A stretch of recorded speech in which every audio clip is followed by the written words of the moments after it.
Okay, guys, so this video is for Miss Matthews' class. Okay, I think the camera, yeah, right there, good. And this is Magneto, by the way, who is definitely wanting to be all up in our business. So, hope you all enjoy this guy. Okay, so, what we got going on here? We have our objective for today, which is going to be exploring the pressure, volume, and temperature relationship that is in the original gas laws. We're talking about gases, like what are gases? So, you know you're loud, right? Yes, he is. Oh my gosh. Okay, Magneto. Okay. But you just lay down and chill out. Can you do that? I got teach Miss Matthews kids. This is her advanced chem class. Yeah. Anyway. Okay. You are super distracted by this, I'm sure. Anyway. So, getting started. Boyle's Law. So, if you look on your announcement, you'll see a link to the notes. So everything that I'm showing you, you're going to see. They won't be as pretty, the notes, as mine. But, you know, you can kind of see the same kind of thing as I talk about them. And it makes more sense later. So that's kind of the idea we're kind of going for here, 9, 10 o'clock, 11 o'clock at night as I'm making this for you guys. Because this is the last minute. Okay, so Boyle's Law. Essentially, Robert Boyle came up with this way to analyze gas based on pressure and volume. So pressure and volume, one goes up, one goes down, okay? So that's your relationship. And that's the biggest thing you want to know. You can see it right here. You got the balloon thing. You grab a balloon, you push it, like the balloon comes between your fingers. Well, that balloon's under much higher pressure, but it's also smaller, right? So that's what you can kind of expect there. So the idea that's on this slide here, if you looked at it on yours, you're probably like, oh, it's proportionality. Yeah, so proportionality means one goes up, one goes down. So if I increase pressure, I decrease volume and vice versa, right? So they kind of do this, right? And that's really the biggest thing that you can get from that. And if you want to look at it as a graphical, explanation, as you can see, the graph goes down like this because as my pressure increases, my volume decreases. Like I said, they kind of do this, right? They go up and down, right? That's the relationship between pressure and volume. So if I increase the volume inside my balloon, right? Volume gets bigger, inside the pressure will drop. But the balloon will make it smaller, right? Pressure goes up, but the volume shrinks. Okay, so you can kind of see that here on this chart. Boyle's Law, P1 V1 equals P2 V2. So that is the law that you need to learn. And that inversely relationship is because it's two multiplications equaling each other. Okay. So, yeah, that's basically the biggest part there. Charles's Law. Charles's Law is where we take, and now we're looking at a new variable. And that's not just pressure and volume now. Now we're looking at temperature. But we're not looking, in this case, at the pressure aspect, just volume and temperature. So the idea here is like a balloon in a pool, like in the early morning when it's cold, it might kind of look more compressed. Like it starts to shrink a little bit, gets all wrinkly on top. And then by the afternoon, it heats up and the balloon expands. Okay? So that's how you can kind of explain what Charles's Law is. So if you look at your notes, you'll see it kind of talks about that, a little more detail. Again, this is talking about this relationship that we're seeing, about how particles moving faster, increase pressure, so all these kind of things going on, right? But really we're talking about here temperature and volume, not so much the pressure, because in this case, we think of the pressure as being constant, right? Another big thing I want to go over here is temperature scales. So temperature scales. The temperature scale that I'm worried about here is Kelvin.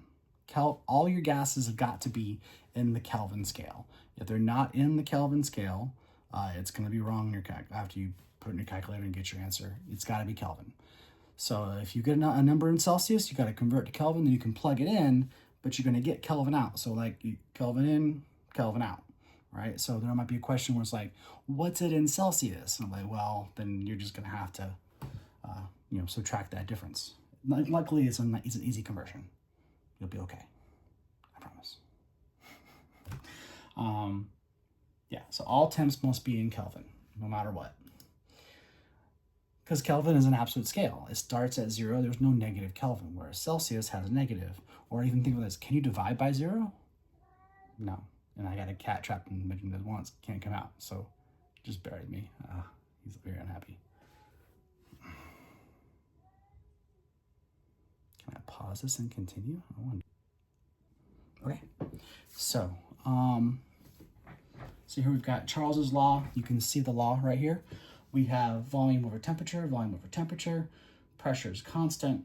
So if I have a balloon where like inside the internal pressure doesn't change, but I can expand the object, but the internal pressure does not change, right? If I expand the volume, my temperature will change. If I shrink the volume, my temperature will change. And that's the relationship here that we're trying to show, okay?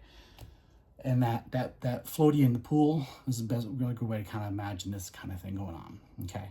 Thing about this though is that they're directly proportional, which means as one goes up, so does the other. Whereas with Boyle's law, they are inverse, right? These are direct. So if I increase temperature, I increase volume. If I decrease temperature, I decrease volume. Okay. So that's Charles's law. Converting temperatures. So if I have, something in Celsius, remember I told you they go up and down the same pace, right? So like the intervals, right? Whereas Fahrenheit and Celsius, they have two different zeros. So as I go from 0 to 1, they're very different. So they're not the same interval. But Celsius and Kelvin, same interval, okay?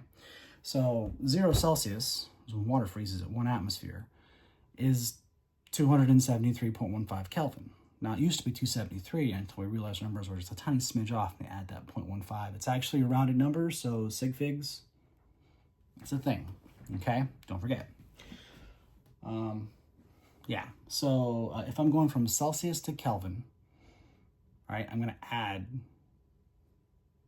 right? Yeah, add 273. And if I'm going from Kelvin to Celsius, I'm going to subtract 273. So add, subtract 273, that's what you're basically doing. Okay, so good? Yeah? All right, so moving on. So Fahrenheit and Celsius, you can see it's not as fun. There's like this whole 1.8 times the degree Celsius plus 32, you get Fahrenheit. If I'm trying to get Celsius from Fahrenheit, I gotta subtract 32 and then multiply by 5/9. It's like, yeah, so let's just get rid of Fahrenheit. For sure. Gay-Lussac's law. Gay-Lussac's law is what I call the pressure cooker law.